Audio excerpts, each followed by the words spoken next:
साथियों नमस्कार, मैं हरिश्चंद्र बर्णवाल। पूरा देश इस समय सिटीजन अमेंडमेंट एक्ट का जश्न मना रहा है। पूरा देश मना रहा है। भारत सरकार ने बहुत बड़ी घोषणा की है, सिवाय बंगाल में ममता सरकार के, जिन्हें अब अपने वोट बैंक पर खतरा दिखाई दे रहा है। यह तो बंगाल की बात हुई, इस पर तो कल मैं आपको दिखा चुका। मगर आप हैरान हो जाएंगे दोस्तों कि मोदी सरकार ने दक्षिण भारत में खेल कर दिया है, वो भी अपने काम के जरिए। आज मैं आपको दक्षिण के 5 राज्यों तमिलनाडु, कर्नाटक, केरल, आंध्र प्रदेश और तेलंगाना की बात बताऊंगा। और यह बताऊंगा कि भारतीय जनता पार्टी ने क्या खेल किया है, आप समझ लीजिए। और यहां पर जिस प्रकार से काम किया है या जो कुछ भी हुआ है, जो अभी बताने वाला हूं, आपको मैं सीटों के आंकड़े भी बता दूंगा। और आप ये जानकर हैरान हो जाएंगे कि दक्षिण भारत में भारतीय जनता पार्टी की, मोदी की लहर नहीं सुनामी चलने वाली है। आप ये जानकर हैरान रह जाएंगे दोस्तों कि प्रधानमंत्री मोदी ने गरीबों के इलाज के लिए दुनिया के जिस सबसे बड़े प्लान को शुरू किया, पता है ना आपको, आयुष्मान भारत, जो दुनिया की सबसे बड़ी योजना है गरीबों के लिए, इलाज के लिए, उसके सबसे अधिक लाभार्थी दक्षिण भारत के इन्हीं राज्यों से, जिनका मैंने नाम बताया। जिन लोगों ने आयुष्मान भारत का लाभ उठाया है, उनमें से 53% लोग दक्षिण भारत के इन्हीं राज्यों से है। 53%। 2011 के सोशियो इकोनॉमिक कास्ट सेंसस के आधार पर करीब 13 करोड़ 65 लाख परिवारों, यानी 65 करोड़ लोग इस आयुष्मान योजना के तहत आते हैं। और पिछले 5 सालों में करीब 32 करोड़ 40 लाख लोगों को आयुष्मान कार्ड दिया गया है। अब इसमें से भी 17% जो आयुष्मान कार्ड लेने वाले लोग हैं, वो कहां से हैं? तमिलनाडु, कर्नाटक, केरल, आंध्र प्रदेश और तेलंगाना से ही हैं। जो लोग सवाल उठाते हैं ना उत्तर भारत, दक्षिण भारत में, उनको ये देखना चाहिए। अब तक इस योजना में 5 सालों के दौरान करीब 5 करोड़ 47 लाख गरीब इसका लाभ उठा चुके हैं। और इसमें से 53% यानी 2 करोड़ 90 लाख लोग इन्हीं 5 राज्यों के हैं। ये सारी जानकारी जो है ना, वो एक आरटीआई से मिली है। आप सोच लीजिए, जो नफरत के भाव पैदा करते हैं ना, उनको देखना चाहिए कि दक्षिण भारत में कितना लाभ मिला है। और ये तो सिर्फ आयुष्मान भारत से मिलने वाले लाभ के आंकड़े हैं दोस्तों। ऐसी ही अनेकों योजनाओं का सीधा लाभ इन राज्यों की जनता को मिल रहा है। और इसीलिए आज इन राज्यों में प्रधानमंत्री मोदी के सुशासन के प्रति लोगों में जबरदस्त उत्साह है। लेकिन एक क्रूर सच्चाई भी है, वो भी आपको बताता हूं कि इंडिया अलायंस की सरकारों में जनता को दिक्कतों का सामना करना पड़ रहा है। अब आपको मैं एक स्टोरी दिखा रहा हूं। कर्नाटक में तो कांग्रेस की सरकार को बने अभी तो कुछ ही महीने हुए, लेकिन बेंगलुरु समेत राज्य में पानी की जबरदस्त दिक्कत शुरू हो गई है। और अभी गर्मी शुरू नहीं हुए, गर्मी का मौसम नहीं आया, तब यह हाल है। पानी की कमी से पूरे बेंगलुरु में भयावह स्थिति पैदा हो रही है। बहुमंजिला इमारतों में पानी की जबरदस्त दिक्कत है। और ऐसे में सरकार भगवान भरोसे बैठी है, जबकि आप देखिए सरकार का वाटर मैनेजमेंट बहुत ही खराब है दोस्तों, बहुत ही खराब। अब जाहिर है दक्षिण भारत के राज्यों में प्रधानमंत्री मोदी के सुशासन के प्रति लोगों का आकर्षण बढ़ रहा है। अब इसे आप इस बात से भी समझ सकते हैं कि मैं एक एग्जांपल दे रहा हूं। तमिलनाडु, भाजपा का टिकट लेने वालों की संख्या बहुत तेज गति से बढ़ी है। पहले तो मिल ही नहीं रहे थे, याद है ना? लोग सवाल उठाते थे कि चुनाव लड़ने वाले उम्मीदवार नहीं है। आज स्थिति यह है दोस्तों कि एक एक सीट के लिए 40 से 60 लोग टिकट पाने की लाइन में खड़े हैं। तमिलनाडु में चुनाव से पहले कुछ ओपिनियन पोल्स भी हुए, उसमें बता रहे हैं कि भाजपा राज्य में 20% से भी अधिक वोट शेयर के साथ दूसरे नंबर की पार्टी बन रही है तमिलनाडु में। कोई सोच सकता है? और मैंने जो सीटें देखी दोस्तों, उसके मुताबिक भाजपा को वेलोर, विरुद्धनगर, रामनाथपुरम, कन्याकुमारी और कोयंबटूर में जीत मिलने के पूरे आसार दिखाई दे रहे हैं।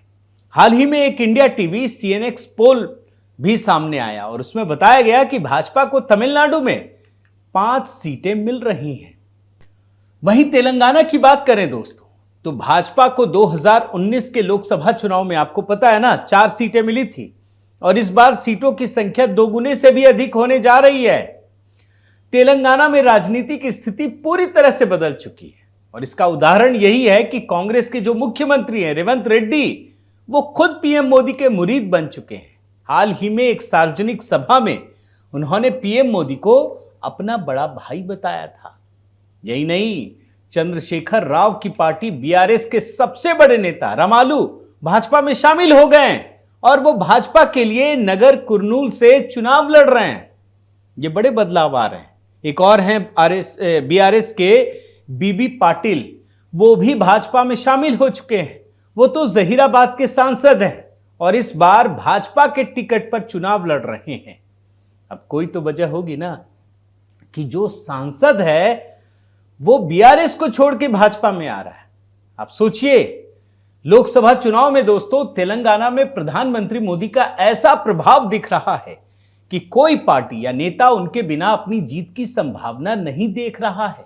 और ऐसे माहौल में भाजपा को तेलंगाना में जहीराबाद, करीमनगर, निजामाबाद, आदिलाबाद, मलकागिरी, सिकंदराबाद और नगर कुर्नूल में जीत पक्की दिख रही है। एक एक सीट के बारे में आपको बता रहा हूं और इस तरह से भाजपा तेलंगाना में 7 से 10 सीटें जीतने की ओर बढ़ रही हैं। हालांकि भाजपा ने यहां पर आप देख लीजिए 10 सीटें जीतने का लक्ष्य रखा है और मुझे बिल्कुल मैं दावे के साथ कह सकता हूं कि भाजपा बड़ी जीत की ओर बढ़ रही है।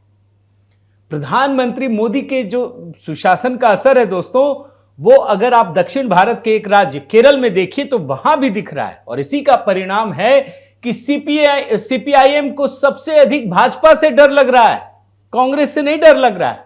राज्य के मुख्यमंत्री हैं जो पी विजयन, वो भाजपा को सबसे बड़ी चुनौती मानते हैं। अब सोचिए, कांग्रेस के साथ इंडी अलायंस में रहने वाली जो सीपीएम है, उसको कांग्रेस पर ही भरोसा नहीं है।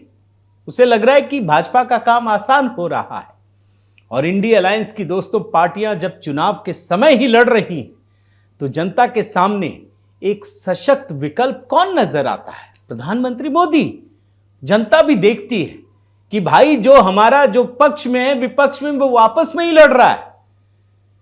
दिल्ली में दिखाते कि हम साथ में और यहां लड़ते हैं।